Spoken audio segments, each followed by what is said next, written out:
Baik, Assalamualaikum warahmatullahi wabarakatuh. Perkenalkan, nama saya Melisa Bella dan akan menjadi moderator pada presentasi kali ini. Dan presentasi kali ini adalah membahas seputar format atau aturan dan ciri khas penulisan sebuah karya ilmiah dari salah satu instansi yaitu Universitas Islam Negeri Malang. Nah, karena mata kuliah kali ini adalah Bahasa Indonesia, kita akan membahas tentang sistematika gaya selingkuh Universitas Islam Negeri Malang. Sebelumnya, ke kami akan memperkenalkan dulu bahwa kami adalah mahasiswa dari Fakultas Ekonomi, Program Studi Sarjana Akuntansi.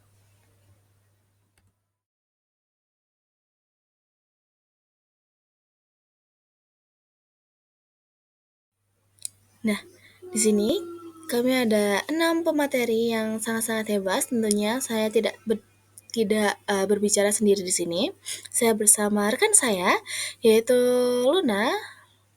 Lalu saya sendiri yang akan menjadi pemateri kedua dan selanjutnya adalah Neila Musyaramah Ilmiah dan Muhammad Dafar Sekolah dan pasangan yang terakhir Muhammad Afin Putra dan Baik Ulung Tinauran. Nah, pemateri-pemateri tersebut yang akan menjelaskan tentang sistematika gaya selingkuh UIN. Nah, langsung saja kita menuju apa saja sih yang akan dibahas di video kali ini tentang sistematika gaya selingkuh UIN. Yang akan kita bahas kali ini adalah tidak cukup kompleks, cuman ada beberapa poin utama yang akan dibahas. Yang pertama adalah definisi dari sistematika itu sendiri. Yang kedua adalah definisi tentang proposal skripsi atau proposal skripsi contoh dari pedoman Universitas Islam Negeri Malang. Dan selanjutnya adalah struktur-struktur yang menjadi pegangan dalam pembuatan skripsi seperti bagian awal, bagian isi, bagian akhir, dan yang terakhir adalah kesimpulan serta penutup. Materi yang pertama adalah definisi sistematika. Apa sih definisi dari sistematika itu? Sistematika penulisan adalah susunan atau urutan terstruktur yang menjadi kerangka dalam sebuah karya tulis. Kerangka ini mengatur penempatan setiap bagian, mulai dari bagian awal, isi, hingga akhir karya. Sehingga alur logika penyampaian dan pemahaman pembaca dapat jelas. Selanjutnya adalah sistematika penulisan karya ilmiah. Dibedakan antara sistematika risalah, skripsi, tesis, disertasi, dengan sistematika makalah, sesuai dengan sifat dan tujuannya. Oke, yang pertama adalah penulisan risalah skripsi, tesis, disertasi, disusun sebagai berikut. Yang pertama, bagian awal, yang berisi sampul, judul, pernyataan keaslian, persetujuan, dan lain-lain. Yang kedua, bagian isi, yang berisi bab pendahuluan, bab-bab uraian, dan bab penutup. Lalu yang ketiga adalah bagian akhir, yang berisi daftar pustaka, lampiran, dan riwayat hidup. Yang kedua adalah penulisan makalah, yang disusun sebagai berikut. Yang pertama, pendahuluan, meliputi latar belakang dan signifikan masalah, lalu rumusan masalah. Yang kedua, pembahasan, yang sesuai dengan submasalah. Yang ketiga, penutup yang mengandung kesimpulan dan implikasi. Mungkin penjelasan lebih rinci tentang penulisan ini, penulisan sistematika ini akan dijelaskan di slide-slide berikutnya.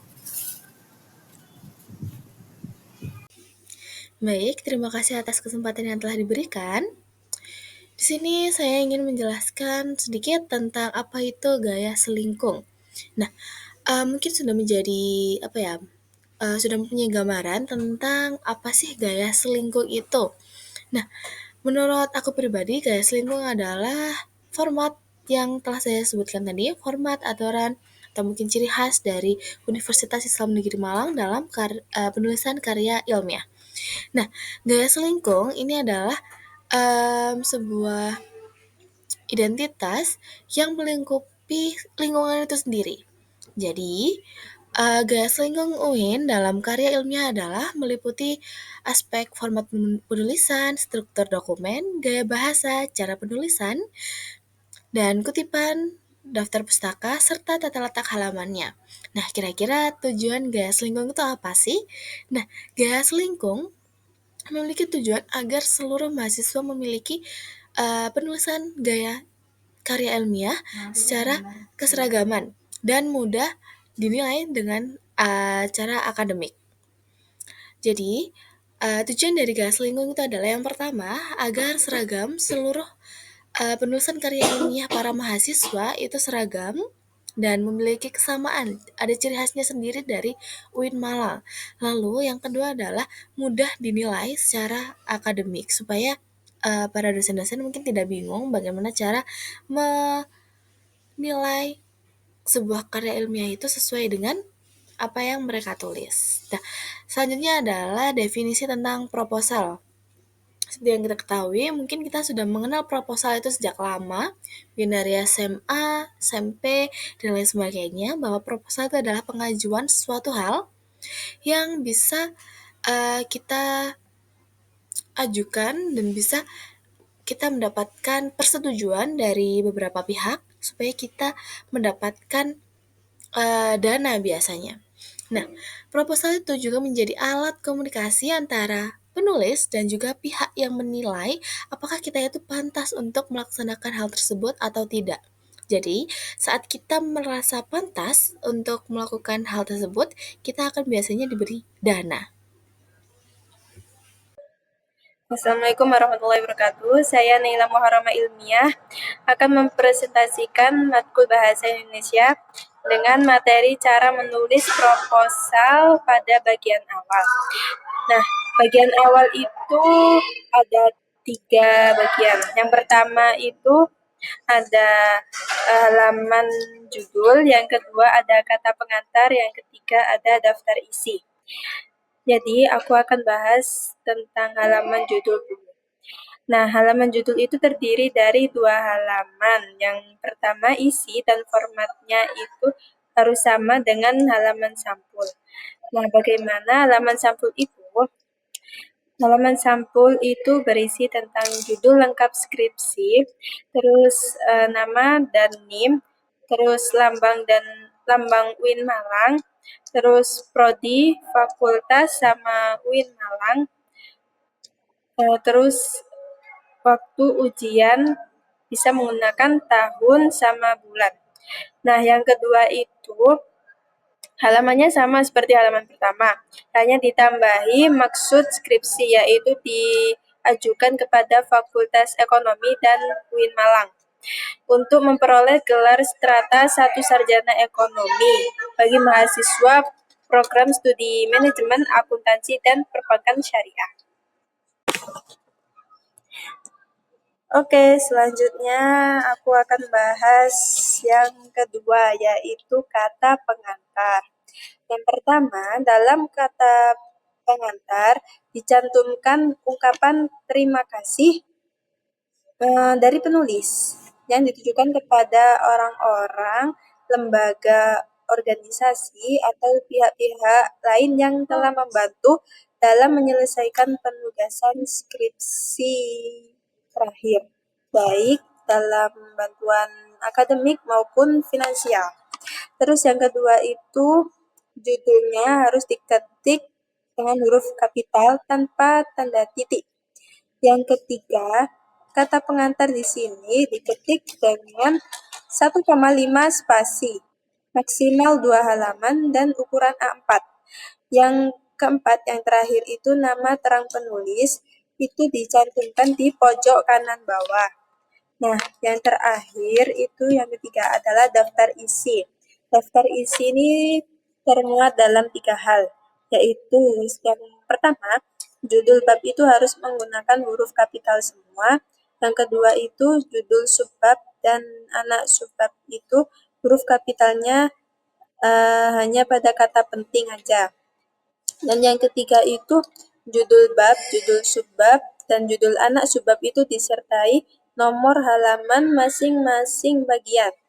Nah, yang terakhir, yang nomor 4, itu daftar isi. Di sini menggambarkan garis besar organisasi isi proposal secara sistematis. Itu sekian dari saya. Terima kasih. Assalamualaikum warahmatullahi wabarakatuh.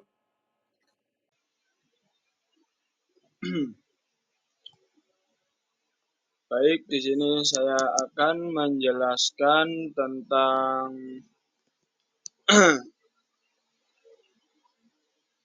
gambaran dari isi penelitian ini. Pertama, pada bab pendahuluan, saya akan di sini menjelaskan latar belakang, rumusan masalah, tujuan, dan manfaat penelitian. Bagian ini penting untuk memberi alasan kenapa penelitian ini dilakukan. Oke, selanjutnya bab uraian. Bab ini berisi kajian teori dan kerangka berpikir. Teori yang dibahas akan menjadi dasar untuk memperkuat penelitian.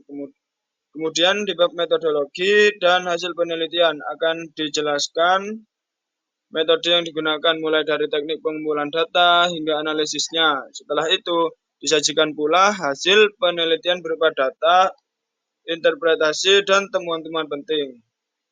Kemudian bab penutup. Di bagian ini menyampaikan kesimpulan yang menjawab rumusan masalah, serta memberikan saran atau rekomendasi yang relevan dengan hasil penelitian. Oke, next.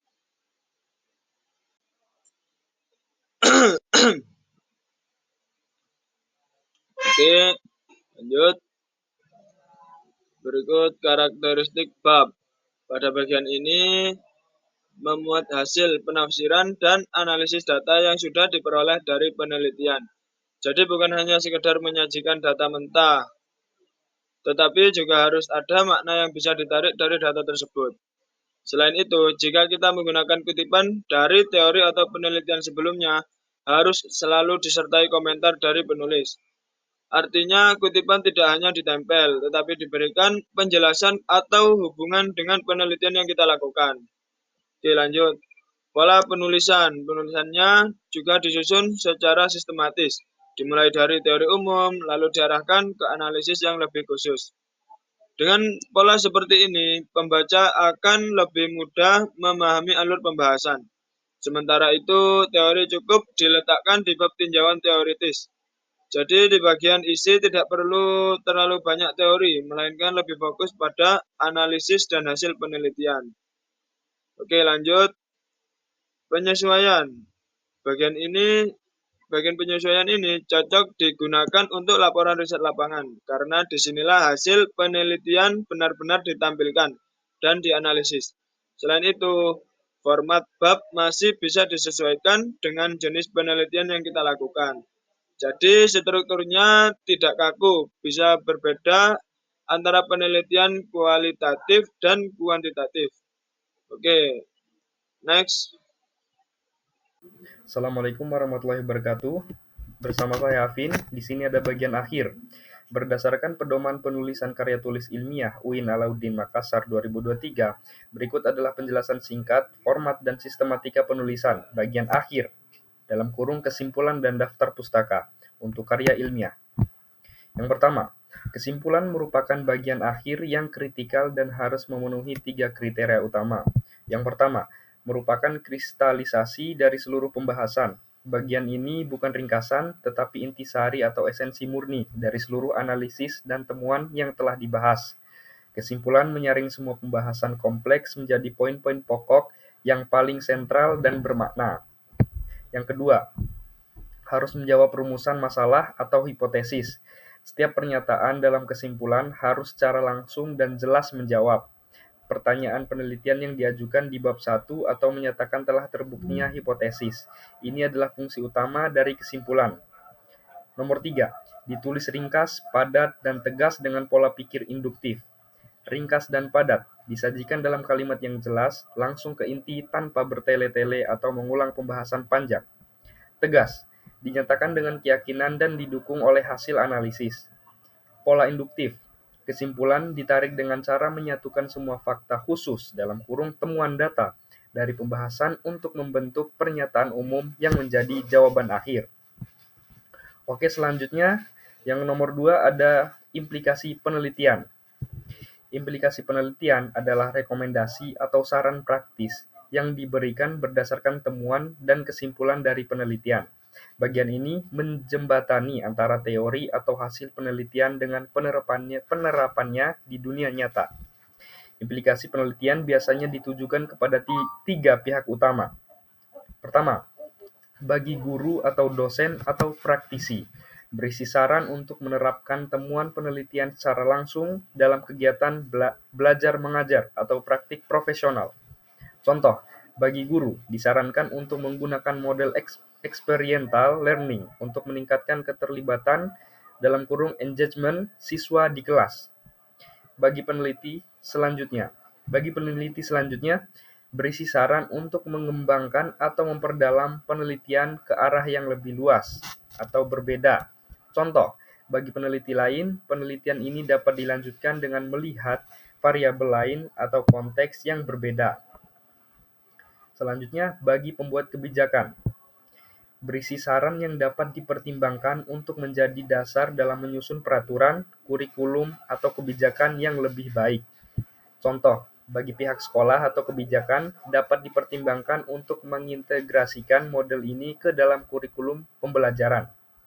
Implikasi menjawab, lalu apa yang harus dilakukan dengan temuan ini dalam kurung fokus pada tindak lanjut dan penerapan. Dengan demikian, implikasi penelitian adalah bagian yang menunjukkan manfaat, kontribusi, dan dampak dari hasil penelitian Anda bagi berbagai kalangan. Oke, selanjutnya daftar pustaka. Daftar pustaka wajib memenuhi aturan berikut. Penulisan disusun secara alfabetis dari A sampai Z berdasarkan nama belakang penulis pertama. Dianjurkan menggunakan aplikasi referensi seperti Mendeley atau Zotero untuk mengelola konsistensi dan format. Jumlah minimal sumber, skripsi 25 sumber dalam kurung minimal 8 sumber primer seperti jurnal. Tesis 50 sumber, disertasi 100 sumber. Gaya atau style penulisan. Format daftar pustaka menggunakan style MHRA edisi ketiga, seperti contoh pada gambar Azra Aziumardi Modernisasi Islam. Kutipan dalam teks, in-text citation, menggunakan style APA edisi ke-7, dalam kurung contoh Azra 2020. Dengan mengikuti pedoman ini, penulis memastikan bahwa bagian akhir karya ilmiahnya telah memenuhi standar akademik dan sistematika yang ditetapkan oleh UIN Alauddin Makassar. Oke, masih dengan daftar pustaka. Fungsi, berisi semua sumber dalam kurung buku, jurnal, dan lain-lain yang dikutip dalam penelitian. Format, menggunakan gaya MHRA, Modern Humanities Research Association, yang umumnya digunakan untuk bidang humaniora. Contoh, Azra Aziumardi Moderasi Islam di Indonesia, Idris Toha, Jakarta Kencana 2020. Ciri khas MHRA, nama penulis lengkap, dalam kurung tidak dibalik. Tempat terbit dan penerbit dalam tanda kurung, tidak menggunakan tanda titik setelah judul. 2. Lampiran, fungsi, menyertakan dokumen pendukung yang tidak muat di badan teks tetapi penting untuk diverifikasi atau dilacak ulang. Contoh isi, instrumen penelitian, dalam kurung kuesioner, pedoman wawancara. Data mentah, dalam kurung tabel hasil survei. Surat izin penelitian, dokumen pendukung lainnya. Format, judul, lampiran-lampiran, dalam kurung ditulis kapital. Diberi nomor urut, lampiran 1, lampiran 2. Catatan penting, daftar pustaka disusun secara alfabetis berdasarkan nama belakang penulis, jika menggunakan APA atau nama lengkap. Dalam kurung jika MHRA. Lampiran bersifat opsional, tetapi wajib jika ada instrumen atau data yang perlu dilampirkan untuk keperluan transparansi penelitian.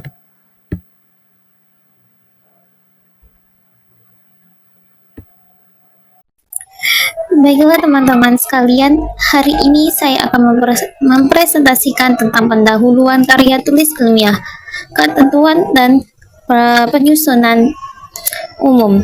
Karya tulis ilmiah.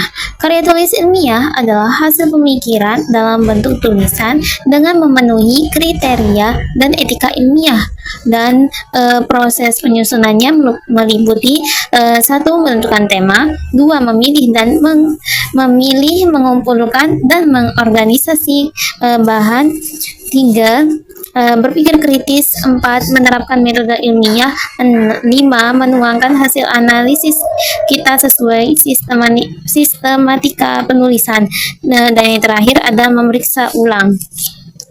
Nah, langkah pertama, menentukan tema. Tema itu seperti fondasi awal. Kita harus memilih topik yang sesuai dengan minat kita, relevan dengan jurusan atau mata kuliah, dan tentunya bermanfaat untuk dibahas. Dan ada yang kedua itu memilih, mengumpulkan, dan mengorganisasikan bahan. Maksudnya setelah kita memiliki tema, kita perlu mencari sumber informasi yang mendukung tulisan kita. Bisa dari buku jurnal, artikel, atau sumber terpercaya lainnya. Semakin banyak bahan yang kita punya, semakin lengkap juga isi karya tulis kita. Begitupun mengorganisasikan bahan itu maksudnya adalah menyusun kembali dengan rapi. Dan juga ada berpikir kritis. Di tahap ini kita tidak hanya menyalin isi buku, tapi juga menganalisis, membandingkan pendapat dari berbagai sumber dan menarik kesimpulan kita sendiri. Jadi tulisan kita punya nilai orisinal. Dan adapun menerapkan metode ilmiah, berarti kita menulis berdasarkan data, fakta, dan logika yang benar. Kalau ada penelitian, kita harus mencatat bagaimana prosesnya dilakukan supaya tulisan kita bisa dipertanggungjawabkan. Adapun menuangkan hasil analisis sesuai sistematika penulisan, mulai dari pendahuluan, isi, sampai dengan penutup. Dan yang terakhir itu memeriksa ulang. Jadi proses penyusunan ini sebenarnya seperti langkah-langkah memasak, dari menyiapkan bahan, mengolah, sampai menyajikan dengan rapi. Kalau semua langkah dilakukan dengan benar, hasilnya pasti akan memuaskan. Etika penyusunan karya tulis ilmiah: menjaga kejujuran, rendah hati, tawadu, bertanggung jawab, terbuka, cermat, objektif, menghargai kutipan atau situs. C. Pengertian dan macam karya tulis ilmiah. Definisi: tulisan berdasarkan penelitian ilmiah. Jenis: makalah, risalah, skripsi, tesis, disertasi, laporan penelitian. Bahasa karya tulis ilmiah: menggunakan bahasa Indonesia ilmiah atau Arab, Inggris sesuai jurusan. Ciri bahasa ilmiah itu objektif, jelas, cermat, dan konsisten. Tujuan dan kegunaan karya tulis ilmiah: yang pertama, melatih mahasiswa untuk menulis secara sistematis dan metodologis. Kedua, menumbuhkan etos ilmiah dan tradisi akademik. Dan yang ketiga, menjadi media transmisi pengetahuan kepada masyarakat. Yang keempat, menjadi bukti kemampuan akademik mahasiswa dalam menyelesaikan masalah melalui tulisan. Yang pertama itu melatih mahasiswa untuk menulis secara sistematis dan metodologis. Artinya, kita belajar menulis dengan urutan yang benar, mengikuti langkah-langkah yang logis dan sesuai aturan penulisan yang berlaku. Yang kedua itu ada menumbuhkan etos ilmiah dan tradisi akademik. Maksudnya melalui karya tulis kita dilatih untuk jujur, kritis, dan terbuka pada pendapat orang lain. Yang ketiga, menjadi media transmisi pengetahuan kepada masyarakat. Yakni hasil penelitian kita bisa memberikan manfaat kepada masyarakat. Dan yang terakhir, itu menjadi bukti kemampuan akademik mahasiswa dalam menyelesaikan masalah melalui tulisan, yakni mampu mencari data, menganalisis, dan menawarkan solusi terhadap suatu masalah dengan cara yang ilmiah. Jadi, secara singkat, karya tulis ilmiah bukan hanya untuk memenuhi tugas kuliah, tetapi juga untuk melatih cara berpikir kita, membiasakan diri bersikap ilmiah, dan membuktikan bahwa kita bisa memecahkan masalah. Baiklah, sekian presentasi dari saya. Untuk selanjutnya akan dilanjutkan oleh teman-teman. Oke, sebelumnya perkenalkan, nama saya Muhammad Fakih Mardika. Saya akan melanjutkan ke kesimpulan. Domain ini menjadi acuan resmi bagi mahasiswa dalam menyusun karya ilmiah secara seragam, sistematis, dan akademik. Struktur proposal terdiri dari 3 bagian utama.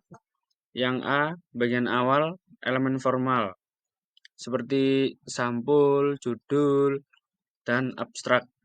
Lalu B, bagian isi. Yang pertama, bab pendahuluan. Yang kedua, tinjauan teori. Yang ketiga, metode penelitian.